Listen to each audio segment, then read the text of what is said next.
Baru 2 bulan dibangun, dibongkar lagi guys. Halo guys, kembali lagi bersama Pak Kumis ya. Nah kali ini Pak Kumis mau bongkar ini pondok ya guys ya. Rencananya Pak Kumis mau pendekin yang tingkatnya ini guys.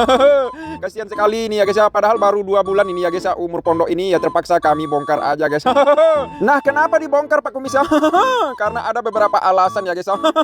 Awal mula pondok ini dibangun Pak Kumis nggak ada konsultasi bersama orang tua dulu ya guys ya. Nah setelah kejadian beberapa insiden yang Pak Kumis alami, terpaksa ini dibongkar aja guys. Emang insiden apa Pak Kumis? Terserah kalian mau percaya atau tidak ya guys ya. Mitos atau fakta Pak Kumis juga tidak tahu ya guys.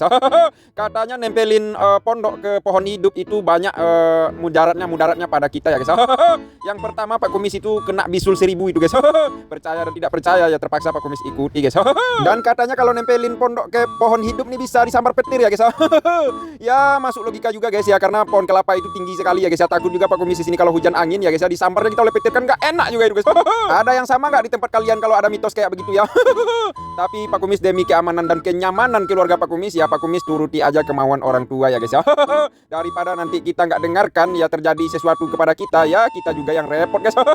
Nah setelah berunding kami rame-rame ya, ini sekitar 8 orang atau 9 orang atau 10 orang ya guys.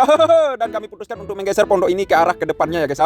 Ya sekitar 2 meteran lah gesernya ke depan, dan nggak ditempelin lagi ke pohon kelapa itu guys. Dan bebas juga dari angin badai lagi ya guys kalau kita pendekin pondok ini dan nggak terlalu tinggi, karena di sini musim angin itu gila-gilaan ya guys, karena posisinya di pinggir pantai daerah Pak Kumis ini ya. Kadang-kadang kencang anginnya guys, kadang-kadang hujan ya, cuacanya yang susah ketebaknya guys. Dan kalian tahu nggak guys ya, pertama-tama Pak Kumis ini berumbuk sama istri Pak Kumis kira ini pondok ringan guys. Ternyata nih udah 8 orang 9 orang yang angkat nggak keangkat ini pondok ya guys.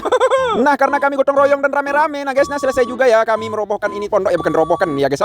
Menggesernya ke arah depan ya 2 meter dari yang tempat lama ya guys. Nah kalau ada yang bertanya nih, kenapa nggak dibongkar aja Pak Kumis? Nah membangun dari nol itu susah ya guys ya, biarkan ini kita rehab aja sedikit-sedikit. Nah setelah selesai ini kerja yang berat-berat, yang ringan-ringan itu kan bisa Pak Kumis ya guyur lah sedikit-sedikit ya guys ya, setiap hari 2-2 jam kerja ya boleh lah ya guys.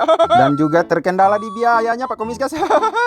Nah kalau kita geser-geser sedikit aja atau kita guyur-guyur sedikit, nah kan ringan biayanya ya guys.